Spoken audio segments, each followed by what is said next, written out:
صل على محمد وآل محمد.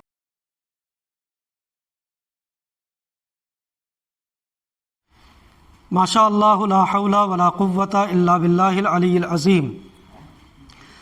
اعوذ باللہ السمیع العلیم من الشیطان اللعین الرجیم. بسم اللہ الرحمن الرحیم.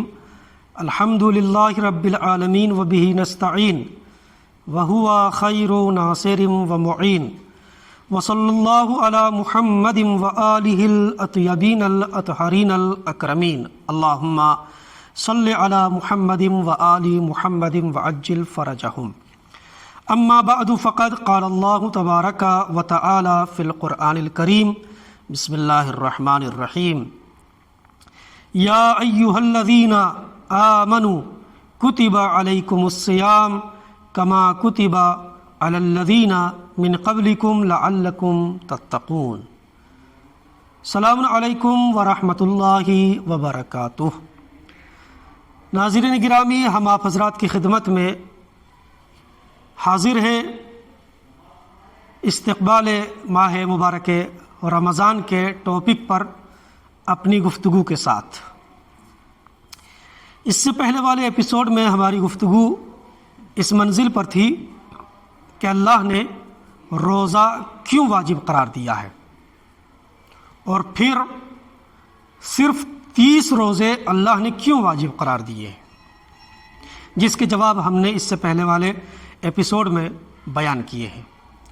روزے دار چونکہ اللہ کا مہمان ہوتا ہے، اور روز قیامت ندا دی جائے گی اور آواز دی جائے گی، اینا اضیاف اللہ، اضیاف اللہ کہاں ہیں، اللہ کے مہمان کہاں ہیں. یوتا فیوتا بالصائمین، تو روزے داروں کو لایا جائے گا. فیحملون علی نجب من نور، یہ روزے دار نورانی سواریوں پر سوار ہو کر آئیں گے. وعلی رؤوسہم تاج الکرامہ، نورانی سواریوں پر سوار ہوں گے اور ان کے سروں پر تاج کرامت ہوگا. فیذهب به الی الجنہ، اور پھر اس کے بعد انہیں جنت میں داخل کیا جائے گا، انہیں جنت میں داخلہ دیا جائے گا. لیکن آج کی ہماری گفتگو اس منزل پہ ہے کہ اللہ نے سب پہ روزہ واجب قرار دیا ہے، لیکن کچھ لوگوں کو خاص موارد کے لیے اللہ نے روزہ نہ رکھنے کی اجازت دی ہے، رخصت دی ہے اور چھوٹ دی ہے.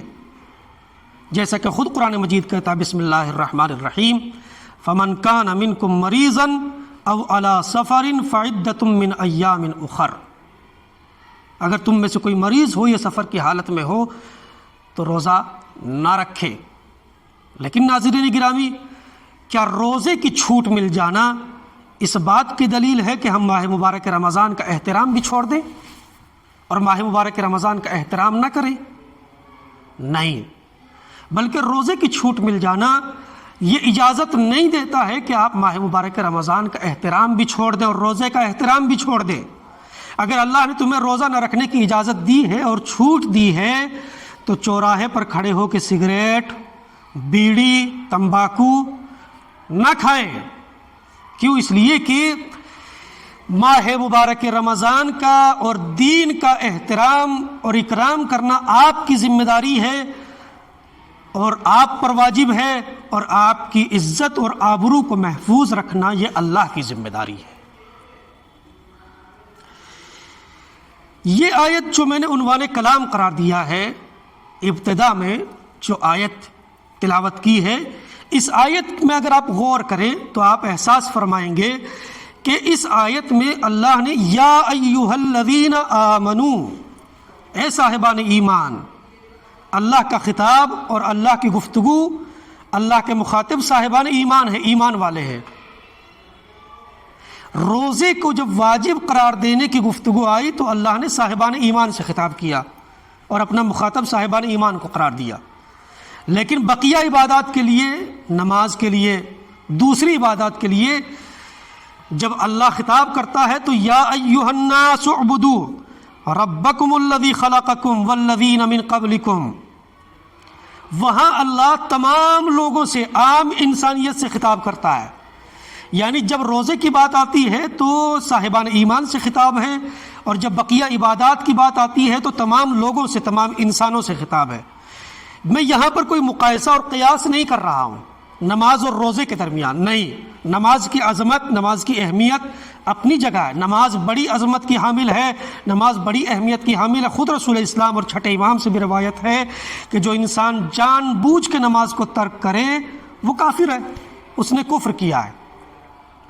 لیکن جب بات روزے کی آتی ہے تو اللہ صاحبان ایمان سے خطاب کرتا ہے، اور جب بات بقیہ عبادات کی آتی ہے تو اللہ عام انسانوں سے خطاب کرتا ہے۔ جانتے ہیں دونوں میں فرق کیا ہے؟ وہاں صاحبان ایمان سے خطاب ہے، یہاں تمام انسانیت سے خطاب ہے۔ اس کا مطلب یہ ہے بقیہ عبادات جتنی بھی ہیں وہ ہماری انسانیت کو ظاہر کرتی ہیں، لیکن روزہ ہماری انسانیت کو بھی ظاہر کرتا ہے اور ساتھ ساتھ ہمارے ایمان کو بھی ظاہر کرتا ہے۔ وجہ کیا ہے کہ روزہ ایمان کو ظاہر کرتا ہے؟ وجہ یہ ہے کہ بقیہ عبادات میں ریاکاری کا اور دکھاوے کا شائبہ پایا جاتا ہے، اور یہ احتمال پایا جاتا ہے کہ انسان بقیہ عبادات میں ریاکاری کر سکے۔ مثلا ایک انسان مسجد میں آ کے کوئی نہیں ہوتا ہے، خالی وہ اکیلا ہوتا ہے، نماز پڑھتا ہے، نماز میں مصروف ہو جاتا ہے، تو جو نماز کی حالت ہوتی ہے، کیفیت ہوتی ہے، وہ آپ جانتے ہی ہیں۔ جب انسان تنہا ہوتا ہے تو جلدی جلدی نماز ادا کرتا ہے، لیکن ادھر کسی نے مسجد کا دروازہ نوک کیا اور پھر وہ داخل ہوا تو نمازی نے، نماز گزار نے کسی کا آنے کی آہٹ محسوس کی، کوئی آیا ہے۔ تو اب وہی نمازی جو آہستہ آہستہ نماز ادا کر رہا تھا، جیسے ہی کسی کے آنے کی آہٹ محسوس ہوئی، اب نماز کا طریقہ بدل گیا، نماز کا انداز بدل گیا۔ پہلے جلدی جلدی نماز ادا کر رہا تھا، لیکن اب تھوڑا سا آہستہ آہستہ ٹھہراؤ کے ساتھ نماز ادا کرنے لگا۔ کیا ہوا بھائی؟ پہلے بھی آپ نماز پڑھ رہے تھے اور اب بھی آپ نماز ادا کر رہے ہیں؟ کہ نہیں، پہلے کوئی نہیں تھا، میں تنہا تھا، لیکن اب کوئی دیکھ رہا ہے۔ نماز ہے مذاق ہے، نماز نہیں ہے، صرف دھوکہ ہے۔ اسی طریقے سے مثلا میں یہاں آن کیمرے کے سامنے آ کے کسی سے سوال کروں کہ فلاں صاحب ہم نے آپ کو 500 روپیہ مثلا بھیجا تھا یا کچھ رقم بھیجی تھی کسی کی مدد کے لیے، آپ نے اس شخص تک پہنچائی کہ نہیں؟ وہ اگر ہم سے سوال کرے کہ مولانا اگر آپ نے بھیجی تھی تو بھیجی تھی، لیکن یہاں کیوں معلوم کر رہے ہیں کیمرے کے سامنے؟ تاکہ دنیا کو پتہ چلے کہ ہم بھی لوگوں کی مدد کرتے ہیں، امداد کرتے ہیں، کمک کرتے ہیں۔ مثلا انسان ہاسپٹل میں جا کے کسی مریض کو ایک کیلا دیتا ہے، ایک سیب دیتا ہے، لیکن سیلفی کے لیے وہاں 4 ہاتھ موجود ہوتے ہیں، 4 لوگ موجود ہوتے ہیں۔ ہر عمل میں دکھاوا ہے۔ یا میں دور نہ جا کے ایک بالکل سامنے کی مثال آپ حضرات کی خدمت میں بیان کروں۔ اگر مثلا کوئی سوال کرے کہ آج کی مجلس کو کون خطاب فرمائے گا، اعلان ہوتا ہے مثلا آج کی مجلس کو الحاج مولانا فلاں صاحب خطاب فرمائیں گے۔ یہ کیا ہے بھائی؟ مولانا خالی الحاج نہیں ہے، نمازی بھی ہیں، روزے دار بھی ہیں، انہوں نے نماز بھی پڑھی ہے، روزہ بھی رکھا ہے، تو آپ نے نمازی اور روزے دار کہہ کے کیوں اعلان نہیں کیا؟ کہا نہیں، نماز تو غریب بھی پڑھتا ہے، روزہ تو غریب بھی رکھتا ہے، لیکن حج کے لیے ہر کوئی نہیں جا پاتا ہے۔ اور پھر ساتھ میں کربلائی، یعنی حج و زیارات میں بھی کہیں نہ کہیں ریاکاری کا شائبہ پایا جاتا ہے۔ حج میں ریاکاری کا شائبہ، زیارات میں دکھاوے کا شائبہ، اور نماز میں بھی کسی کی مدد کرنے میں بھی دکھاوا پایا جا سکتا ہے۔ لیکن روزہ ایک ایسی چیز ہے کہ جس میں انسان دکھاوے سے محفوظ رہ سکتا ہے۔ کیسے؟ مثلا کوئی شخص آیا اور آنے کے بعد انہوں نے ہمارے سامنے چائے پیش کیا، لیجئے چائے لیجئے۔ ہم نے کہا نہیں، ہمارا روزہ ہے اور ہم نہیں لے سکتے، ہم نے روزہ رکھا ہوا ہے۔ وہ شخص چلا گیا، اب تو کوئی نہیں دیکھ رہا ہے نا، تو اس روزے دار انسان کو چاہیے کہ اب پیاس برداشت نہیں ہو رہی ہے، پانی پی لے۔ سگریٹ کی عادت ہے، سگریٹ کی طلب برداشت نہیں ہو رہی ہے، سگریٹ نوش فرما لے۔ مگر نہیں، اس روزے دار کی زبان پر صرف ایک ہی جملہ آتا ہے، ٹھیک ہے یہاں پر کوئی نہیں دیکھ رہا ہے، لیکن وہ تو دیکھ رہا ہے نا۔ تو صرف اور صرف روزہ ایک ایسی چیز ہے جس میں انسان اپنے آپ کو ریاکاری سے محفوظ رکھ سکتا ہے۔ اس کا یہ کہنا کہ وہ دیکھ رہا ہے، یعنی اس نے اپنے روزے کو باقی رکھا ہے پروردگار کی خاطر، اور پروردگار کے لیے اس نے اپنے روزے کو باقی رکھا۔ تو اسی لیے خود پروردگار حدیث قدسی میں فرماتا الصوم لی وانا اجزی بہ، اس نے میرے لیے روزے کو باقی رکھا لہٰذا روزے کی جزا بھی میں ہی اس کو دوں گا۔